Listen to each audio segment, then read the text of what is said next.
Hello friends, welcome to my notes 24/7 और मैं नामिका श्रीवास्तव स्वागत करती हूँ आपका वोकैब की एक नई शानदार और धमाकेदार क्लास में।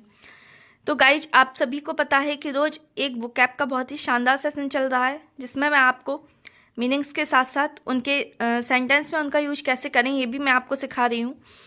तो दोस्तों, स्टार्ट करते हैं आज के सेशन को। और स्टार्ट करने से पहले लेते हैं लास्ट सेशन का एक रिकैप, उसके बाद आज की वीडियो को स्टार्ट करेंगे। तो लास्ट सेशन में हमारी फर्स्ट मीनिंग थी परसुएड। परसुएड का अर्थ था राजी करना। इसके सिनोनिम्स थे क्वास्क एंड कन्विंस। एंटोनिम्स थे इसके डिस्प्यूट, प्रिवेंट एंड हेल्ड, जिनका मतलब था रोक लगाना। और सेंटेंस मैंने आपको डिस्कस किया था, I persuade him to go back to home. मैंने उसे घर वापस जाने के लिए राजी किया। नेक्स्ट मीनिंग थी हमारी एडवर्सिटी। एडवर्सिटी का अर्थ होता है विपत्ति या कठिनाई। सिनोनिम्स थे इसके मिसफॉर्च्यून या माइजरी। एंटोनिम्स थे प्रॉस्पेरिटी। प्रॉस्पेरिटी का अर्थ होता है समृद्धि। Prosperity makes friend and adversity tries them. समृद्धि दोस्त बनाती है और विपत्ति उनकी परख करती है। ऐसे मैंने आपको सेंटेंस में बताया था। नेक्स्ट मीनिंग थी हमारी स्टर्न। स्टर्न का अर्थ होता है कठोर। इसके सिनोनिम्स थे स्ट्रिक्ट एंड एंटोनिम्स थे लेनिएंट, लाइट, जिनका अर्थ होता है नरम और हल्का। Our team made a stern resolve to win. हमारी टीम ने जीतने के लिए एक कठोर संकल्प लिया।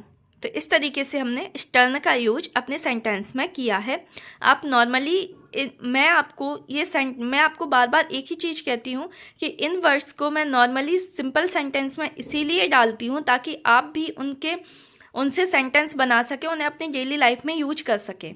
बस यही एक रीज़न है, वरना अभी मैं टफ सेंटेंस बना दूंगी और आपको फिर समझ में भी नहीं आएगा कि इनको मैं डेली लाइफ में कैसे यूज करूं, कैसे याद करूं। इसलिए मैं आपके लिए इजी सेंटेंस बनाती हूं जिससे कि आप उन्हें डेली यूज में भी आप यूज कर सकें और जिससे आपके माइंड में वो फिट हो जाए। नेक्स्ट मीनिंग है हमारी इलिसिट। इलिसिट का अर्थ था अवैध। सिनोनिम्स थे इसके इलीगल एंड अनलॉफुल, जिनका मतलब होता है गैर कानूनी। और एंटोनिम्स थे इसके लॉफुल और लीगल, जिनका अर्थ होता है वैध और कानूनी। सेंटेंस में लेंगे इसे तो, as a health officer I am oppose to the use of illicit drugs. Health officer होने के नाते मैं अवैध ड्रग्स का विरोध करता हूँ। नेक्स्ट मीनिंग थी हमारी रेक्टिफाई। रेक्टिफाई का अर्थ था सुधारना। सिनोनिम्स थे इसके करेक्ट, अमेंड। जैसे आप पढ़ते हो ना, अमेंडमेंट आ गए, संशोधन आ गए, तो संशोधन माने सुधार ही तो होता है। तो यहाँ पर सिनोनिम्स क्या हो जाएंगे इसके करेक्ट एंड अमेंड। एंटोनिम्स हो जाएंगे फॉल्सिफाई। फॉल्सिफाई का अर्थ होता है असत्य बनाना। Please rectify the mistakes in my bill. कृपया मेरे बिल की गलतियों को सुधार दीजिए या सुधार कर दीजिए। तो यहाँ पर हमने रेक्टिफाई का यूज बहुत ही सिंपल सेंटेंस में कर लिया है। नेक्स्ट मीनिंग थी हमारी एब्जर्ड। एब्जर्ड का अर्थ होता है बेतुका या जिसका कोई अर्थ ना निकले।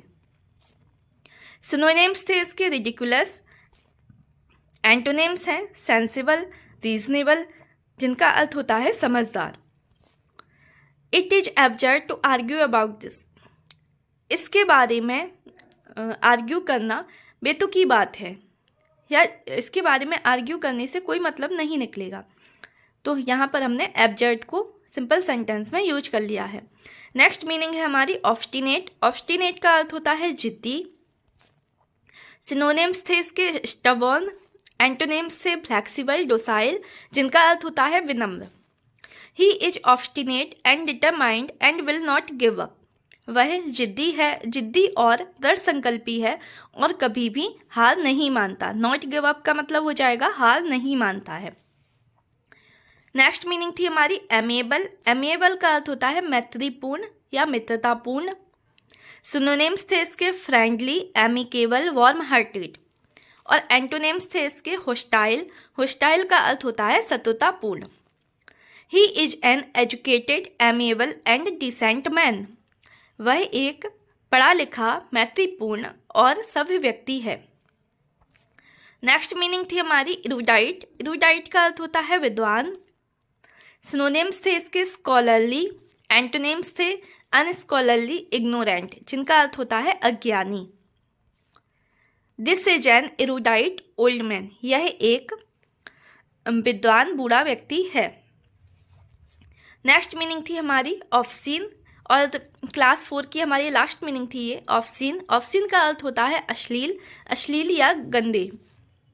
सिनोनिम्स थे इसके इंडिसेंट एंड एंटोनिम्स थे डिसेंट, क्लियर, डिस्टिंक्ट, जिनका अर्थ होता है सव्य, स्पष्ट या विशिष्ट।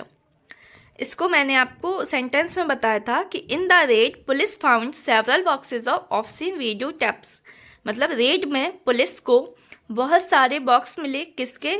अश्लील वीडियो टेप्स के। तो रेड में पुलिस को अश्लील वीडियो टेप्स के बहुत सारे बॉक्सेस मिले हैं, बॉक्सेस मिले। तो इस तरीके से यहाँ पर हम ऑब्सीन का यूज कर लेंगे। तो दोस्तों ये हमने लास्ट क्लास का एक क्विक रिकैप ले लिया, जिसमें हमारे माइंड में जो भी मतलब ऐसी मीनिंग्स होंगी जिनके बारे में हम कंफ्यूज रहेंगे, तो वो रिकॉल कर लिया, उन्हें फिर से हमने रिपीट कर लिया। तो अब हम आज की क्लास को स्टार्ट करते हैं कुछ नई मीनिंग्स के साथ, जो कि आपकी एग्जाम्स में बार बार रिपीट होती हैं और उनके आने की बहुत ज़्यादा संभावना होती है। और ये क्लास उन एग्ज़ाम्स के लिए बहुत ज़्यादा इम्पोर्टेंट है जिनमें मैक्सिमम वोकैब आती है, जिसमें इंग्लिश के जो सेक्शन होता है इसमें मैक्सिमम वोकैब आती है।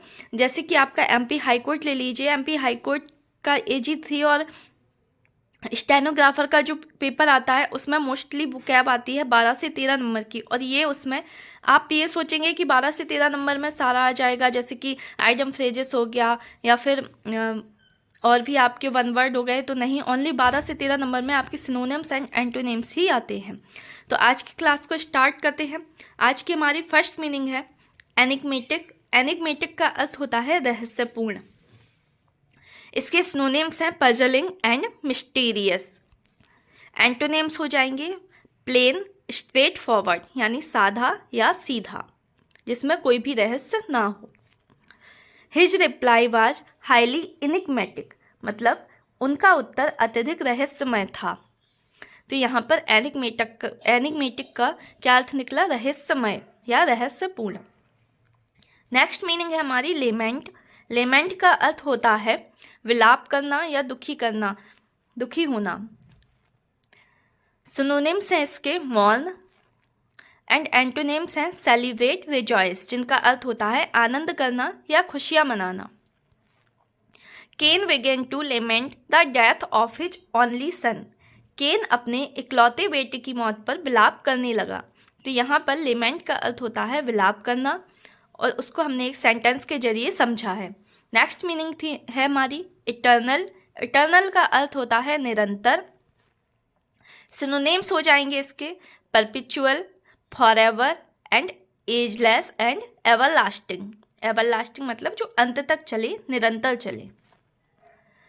एंटोनिम्स हो जाएंगे टेम्पोरेरी, जिसका अर्थ हो जाएगा अस्थायी।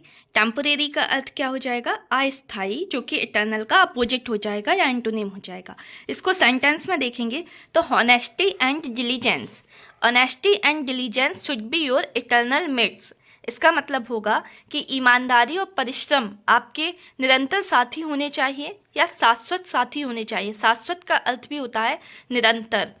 तो ईमानदारी और परिश्रम आपके शाश्वत या निरंतर साथी होने चाहिए। ये आपका इटर्नल का एक सिंपल सेंटेंस हो जाएगा। नेक्स्ट मीनिंग है हमारी एक्सीड। एक्सीड का अर्थ होता है मान लेना। सिनोनिम्स हो जाएंगे इससे कंसेंट एंड कंप्लाई।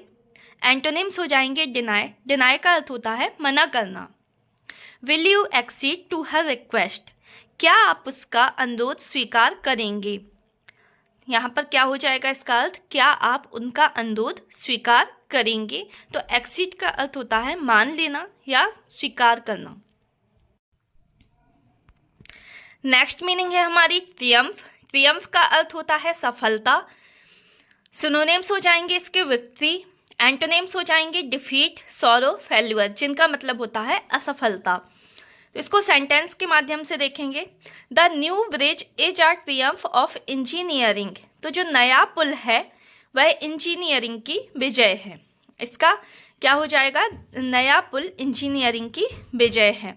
तो इस तरीके से हम सिंपल सेंटेंस में ट्रियम्फ का यूज कर सकते हैं। नेक्स्ट मीनिंग है हमारी फीवल। फीवल का अर्थ होता है कमजोर। सिनोनिम्स हो जाएंगे वीक, एंटोनिम्स हो जाएंगे स्ट्रॉन्ग, इफेक्टिव, जिनका अर्थ होता है प्रभावी। She ignored his feeble attempt at humour. उसने हास्य के उसके कमजोर प्रयास को नज़रअंदाज कर दिया। इसका मतलब हो जाएगा जो प्रयास होता है उसके लिए फीवल का यूज किया गया है कि अपना प्रयास कमजोर था या मजबूत था, इफेक्टिव था या वीक था, तो उसके लिए फीवल वर्ड का यूज किया जाता है। तो she ignored his feeble attempt at humour, जिसका अर्थ हो जाएगा कि उसने हास्य के उसके कमजोर प्रयास को नज़रअंदाज कर दिया। नेक्स्ट मीनिंग है हमारी ओमिनस। ओमिनस का अर्थ होता है अशुभ। सिनोनिम हो जाएंगे थ्रेटनिंग और एंटोनिम्स हो जाएंगे ऑस्पिशियस। ऑस्पिशियस का अर्थ होता है शुभ। There were ominous dark clouds gathering overhead. सिर पर अशुभ काले बादल उमड़ रहे थे या अशुभ काले बादल मंडरा रहे थे। ये हो जाएगा किसका, ओमिनस का एक सेंटेंस। नेक्स्ट मीनिंग है एब्रप्ट। एब्रप्ट का मतलब होता है एकाएक या अचानक। सिनोनिम्स हो जाएंगे सडन, एंटोनिम्स हो जाएंगे ग्रेजुअल या स्मूथ, जिनका अर्थ होता है धीरे धीरे या आराम से। I don't know the cause of his abrupt leave. मैं उनकी अचानक या एकाएक छुट्टी का कारण नहीं जानता। मैं उनकी अचानक या एकाएक छुट्टी का कारण नहीं जानता। तो एब्रप्ट को भी हम एक सिंपल सेंटेंस में इस तरीके से यूज कर सकते हैं। नेक्स्ट मीनिंग है फिकल। फिकल का अर्थ होता है अस्थिर या चंचल। सिनोनिम हो जाएंगे अनस्टेबल, एंटोनिम हो जाएंगे कांस्टेंट, स्टेबल या फर्म, जिनका अर्थ होता है स्थिर। The group has been notoriously fickle in the past. यह समूह अतीत में अस्थिर या चंचल रहा है। तो इस तरीके से हम फिकल का यूज कर सकते हैं। The group has been notoriously fickle in the past. जो समूह है यह समूह अतीत में अस्थिर या चंचल रहा है। नेक्स्ट मीनिंग है डोसाइल। डोसाइल का अर्थ होता है आज्ञाकारी। सिनोनिम्स हो जाएंगे सबमिसिव, एंटोनिम्स हो जाएंगे अपोजिंग या अनविलिंग, जिनका अर्थ होगा विरोधी या असम्मत। However, it did not make him a docile infant. हालांकि इससे वह एक विनम्र शिशु नहीं बन सकता या इससे वह एक आज्ञाकारी शिशु नहीं बन सकता। तो इस तरीके से डोसाइल का भी आप यूज बहुत अच्छे से कर सकते हैं।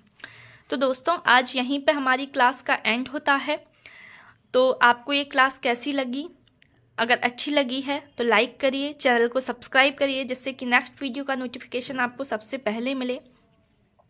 और अगर आपको लगता है कि इसमें और भी कुछ इम्प्रूवमेंट होनी चाहिए तो उसके लिए कमेंट ज़रूर करें, ज़रूर बताएं कि आपको ये कैसी लगी, जिससे कि आगे और इम्प्रूवमेंट के साथ और अच्छे के साथ आपके लिए एक नया सेशन लेकर मैं आऊँगी। तो मिलते हैं नेक्स्ट वीडियो में। अपना ध्यान रखिए, स्वस्थ रहिए, खुश रहिए। Bye bye, take care.